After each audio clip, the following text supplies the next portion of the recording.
اگر از روش‌های کوتاه مدت پیشگیری از بارداری خسته شدید و می‌خواهید یک روش طولانی مدت قابل برگشت رو تجربه کنید، این ویدیو برای شماست. و در آخر بهتون میگم که این روش برای چه کسانی مناسب نیست. IUD یا Intrauterine Device یک دستگاه جلوگیری از بارداریه که توسط سازمان بهداشت جهانی تایید شده و توسط بسیاری از خانم‌ها استفاده میشه. IUD میتونه از 2 تا 10 سال از بارداری پیشگیری کنه و یک روش طولانی مدت و برگشت پذیر محسوب میشه. در واقع دستگاه IUD یا دستگاه داخل رحمی یکی از مؤثرترین روش‌های پیشگیری از بارداریه که نیاز به جراحی نداره. همچنین در صورتی که قصد اقدام به بارداری داشته باشید میتونید با مراجعه به پزشک دستگاه IUD رو خارج کنید. IUD مانع انتقال عفونت‌های مقاربتی نمیشه، بنابراین بهتره که همراه با IUD از کاندوم نیز استفاده کنید تا علاوه بر جلوگیری از بارداری احتمال ابتلا به بیماری‌های مقاربتی رو نیز کاهش بده. ساختار IUD به شکل حرف تی انگلیسیه و از جنس نوعی پلاستیک به نام پلی اتیلن ساخته میشه. در انتهای دستگاه IUD یک نخ بلند قرار داره که پس از جایگذاری به وسیله اون کنترل میشه.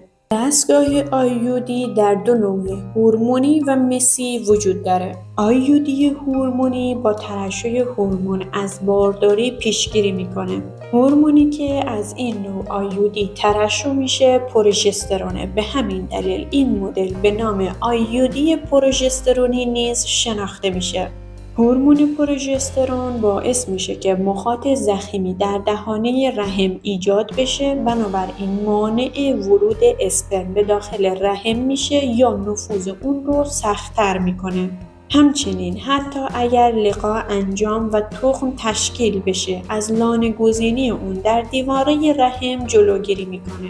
پروژسترون محیط داخل رحم رو برای اسپرم نامناسب میکنه و در نتیجه مانع نفوذ اسپرم به تخمک میشه.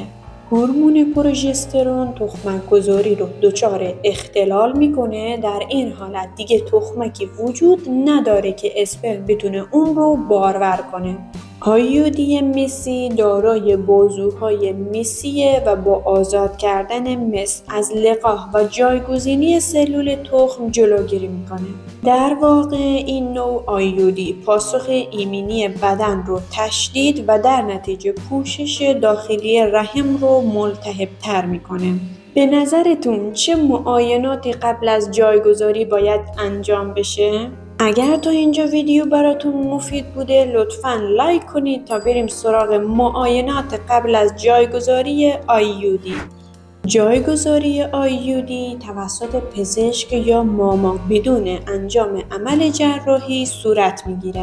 ولی قبل از جایگذاری بهتره که معاینه بشید و تست پاپسمیر انجام بدید. اگر دچار عفونت‌های لگنی و بیماری‌های مقاربتی هستید، ابتدا باید درمان را انجام بدید و سپس IUD رو جایگذاری کنید. نظرتون چه مراقبت‌هایی بعد از جایگذاری دستگاه IUD باید انجام بشه؟ IUD بهتره که در روزهای 2 تا 5 پریودی کار گذاشته بشه. بعد از اتمام دوره پریود باید به پزشک یا مامایی که اون رو جایگذاری کرده برای انجام معاینه مراجعه کنید. به طور کلی بعد از جایگذاری IUD باید سونوگرافی انجام بشه تا پزشک اطمینان حاصل بکنه که IUD در جای اصلی خودش در حفره رحم قرار گرفته. پس از پایان پریود و انجام معاینه اول باید برای انجام معاینات بعدی به ترتیب پس از 1 ماه، 3 ماه و 1 سال به پزشک مراجعه کنید. بعضی از افراد حتی زمانی که انقضای IUD میگذره بازم اون رو درون رحمشون نگه میدارن که کار اشتباهیه. باید IUD رو بعد از اتمام زمان انقضا خارج کنید و در صورت تمایل بلافاصله در همون لحظه IUD دیگری رو جایگذاری کنید. از مزیت‌های دستگاه آیودی اینه که میتونه تا 99% از بارداری پیشگیری کنه. عوارض آیودی نسبت به داروهای ضد بارداری کمتره. هر زمانی که بخواید میتونید اون رو از رحم خارج کنید. یک روش برگشت پذیره و به باروری آسیبی وارد نمیکنه.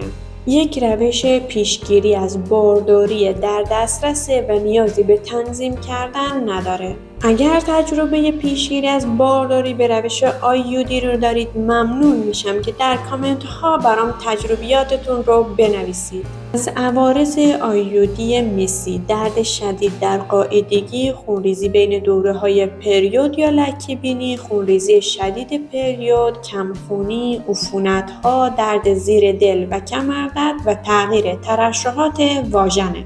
عوارض آیودی پروژسترونی: افسردگی، آکنه، افزایش وزن، خونریزی شدید حین پریود و سردرد.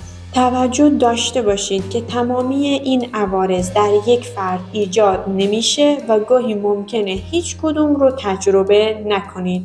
اگر بعد از جایگذاری آیودی احساس کنید که نخ متصل به دستگاه آیودی کوتاه‌تر یا طولانی‌تر شده یا حس کنید که آیودی جابجا یا خارج شده، یا اگر درد و گرفتگی شدید در ناحیه شکم یا زیر شکم دارید، اگر خونریزی واژینال شدید یا رابطه جنسی دردناک دارید، یا اینکه هنگام رابطه جنسی یا بعد از اون خونریزی دارید، یا در ترشحات واژن خودتون تغییر حس می‌کنید و اگر تب، لرز و مشکلات تنفسی براتون ایجاد بشه یا مشکوک به بارداری باشید، باید به پزشک مراجعه کنید. و در نهایت میرسیم به اینکه چه کسانی نباید آیودی استفاده کنند. اگر باردار هستید یا به عفونت مقاربتی مبتلا هستید یا در معرض اون قرار دارید، سرطان دهانه رحم دارید، خونریزی غیر طبیعی واژینال دارید، نباید از آیودی استفاده کنید. یا اگر حساسیت به مس دارید یا به بیماری ویلسون مبتلا هستید، نباید از آیودی مسی استفاده کنید. اگر خونریزی شدید پریود، کمبود آهن یا اندومتریوز دارید، از آیودی مسی استفاده نکنید. اگر بیماری کبدی دارید یا مبتلا به سرطان سینه هستید، نباید از آیودی هورمونی استفاده کنید. ممنونم که تا انتهای ویدیو با من بودید. کانال رو سابسکرایب کنید و زنگوله رو بزنید تا از دیگر ویدیوهای جذاب و جالب ما جا نمونید.